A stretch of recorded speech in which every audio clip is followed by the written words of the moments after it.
Thank you. Hey guys, my name is Rami. I'm a senior engineer at RISC Zero. Today I'll be talking to you guys about Steel, our library for performing view calls using RISC Zero. If you're unfamiliar with RISC Zero, we provide a general purpose ZK that you can use through writing native Rust programs. And you can use this VM in Ethereum in your smart contract by just basically calling a proof verifier from your contract using the proofs you generate in the VM.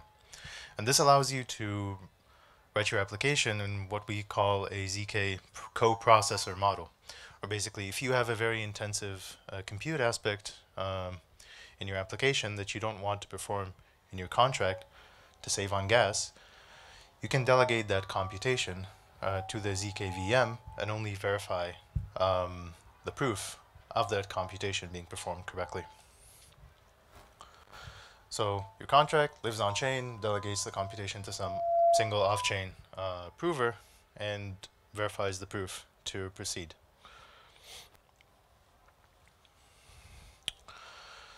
So this is simple to outline. However, if you're a developer, you want to write complex applications. Specifically, if you're an Ethereum developer, you might want to look at the state of other Ethereum contracts. For example, a price oracle, or inspect the balance of some other contract. So if your off-chain compute part is not able to easily access this information, you're not going to have a great experience. So Steel sort of fixes that for you in a pretty easy to use manner. And you might already have some experience trying to access manually some storage slots in Ethereum, and you might know how cumbersome it is for you to try and calculate the exact slot that you want to look at in storage, try to get authenticated access to that slot through your RPC node, and then interpret and parse your data. It's a lot of code to have to deal with. It's also very prone to errors.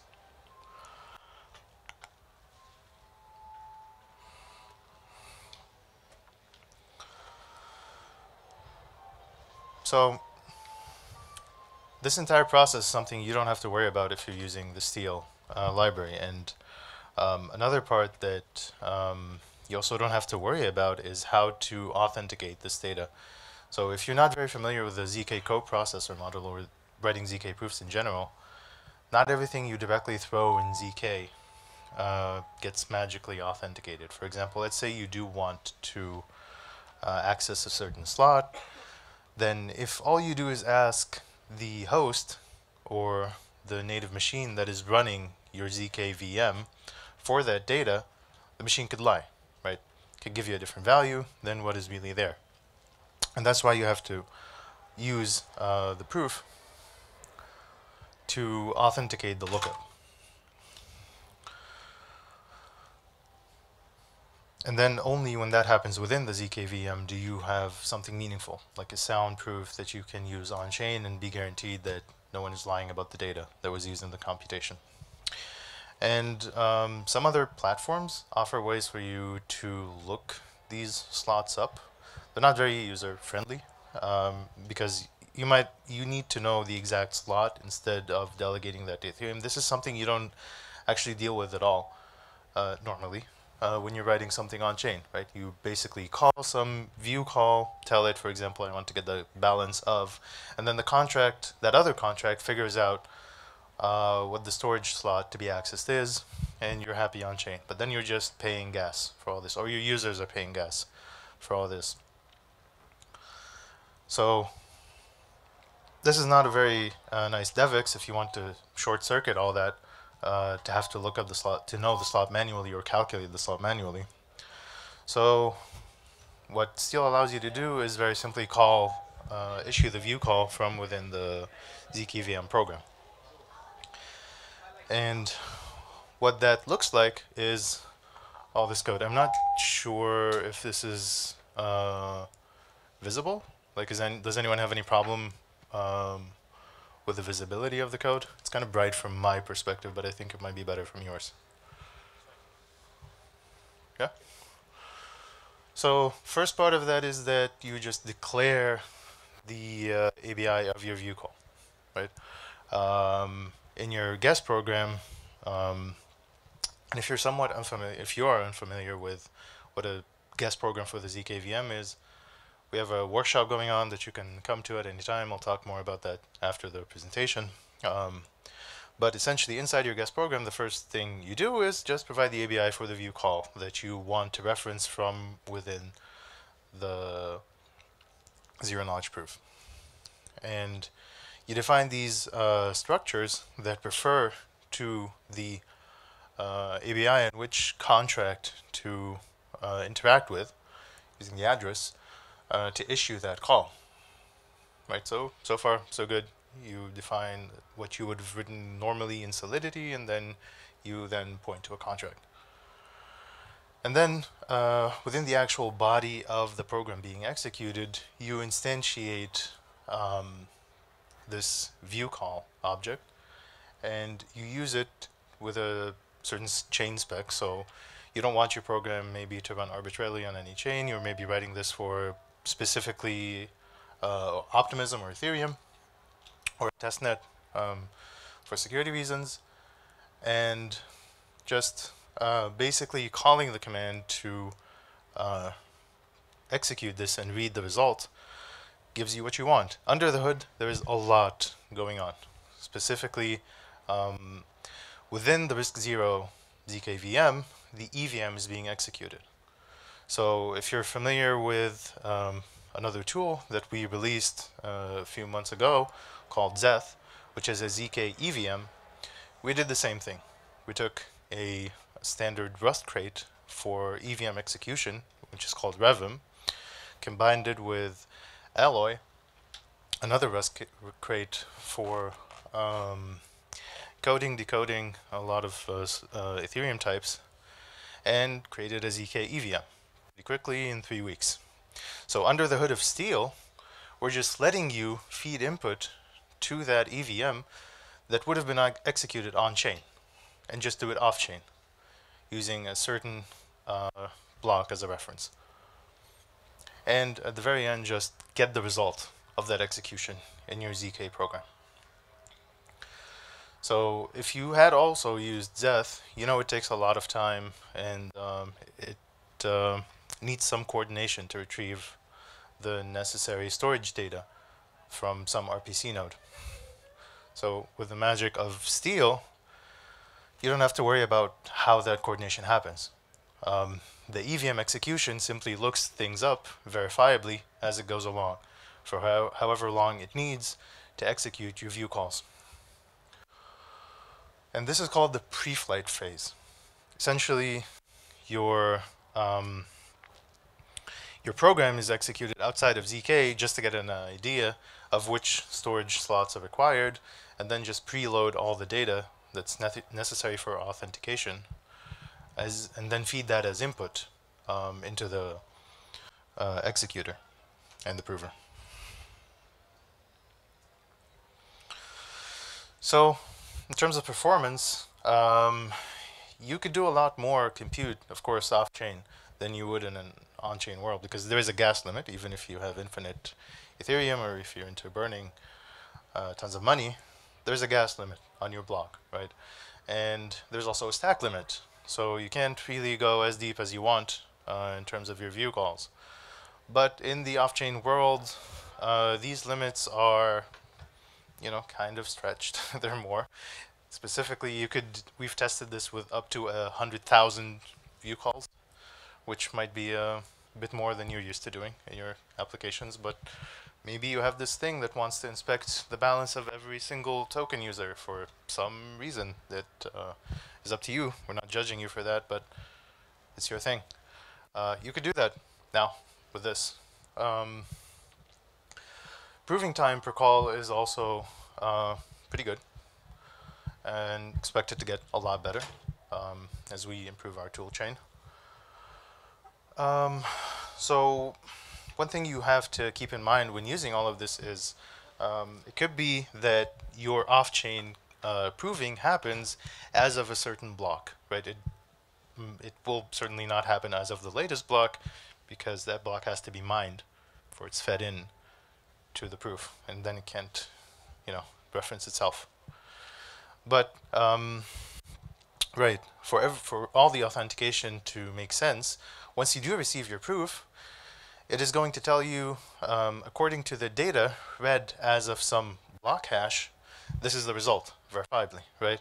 And in Ethereum, we have this lookup limitation where we can only inspect block hashes natively in the contract if that block hash is not older than 256 blocks. So you just have to bear in mind that you're giving up being able to look at the latest information right now in exchange for being able to access unlimited information. Yeah, that's basically the primary disadvantage. Otherwise, it's nice. So, yeah, pretty short talk. There's a lot more to discuss, however, and if you're interested in that, we're running a hacker house that is only a 10-minute walk away. So please give us a visit. And if you're interested in learning anything else about RISC Zero, how to use it, yeah, we'll be here. Thank you. So I did not take up a lot of time at all, so because I want questions.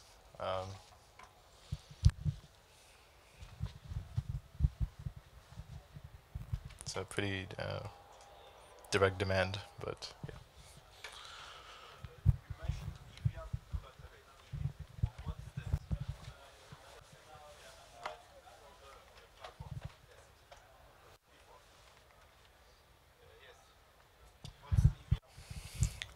Right. So basically, in a regular EVM node, the node is able to access the entire storage trie to look up things as it executes transactions. And that storage trie is kind of big, right? This is just referring to a sparse version of that trie that only has the nodes that are required to look up the storage slots that your view call is accessing. And this is just how we refer to it. It's a small in-memory database that we had to create to make the proofs efficient.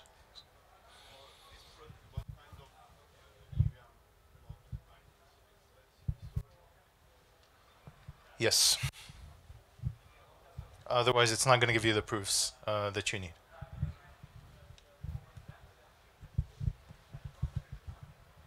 Can you just, like by a show of hands, how many people are familiar with the ZK core processor model, or how many people have used the live ZK proof in their contracts?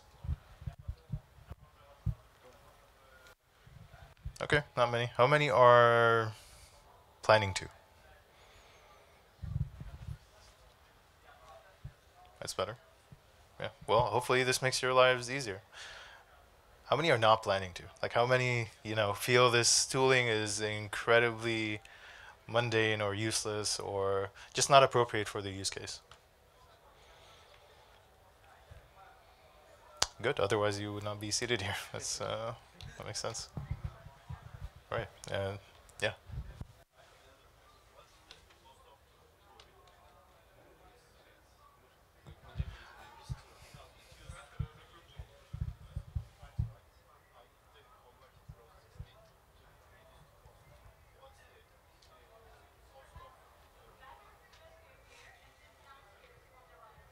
Well, the cost on Ethereum is just the cost of verifying a Groth 16 proof, which is, depending on the data you attach to it, could be something around 300,000 gas. But the cost of creating that proof, there are two ways to measure that. The first thing is how many cycles your proof is taking.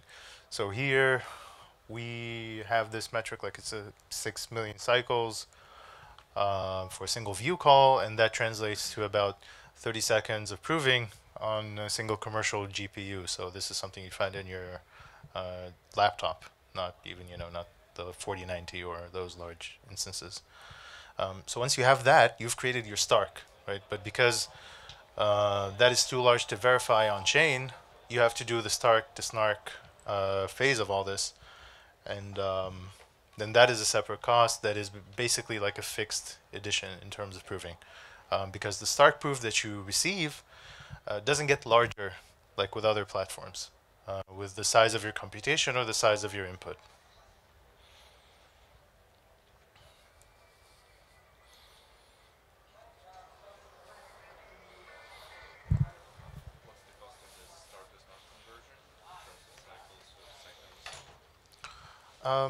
How fast is Stark to Snark? Depends on your instance, because you can get it down really fast if you scale it up.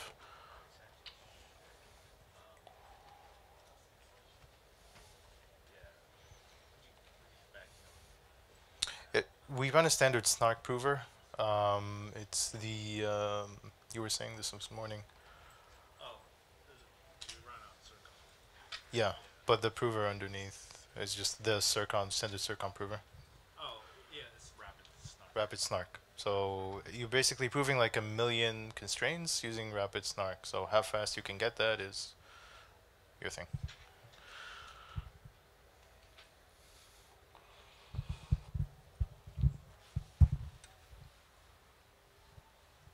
I can repeat the presentation for the people who came in late. If that's otherwise, if there are no more questions, you have 10 minutes back. Yep. No, you don't have a question. That's fine. Cool. Thank you very much.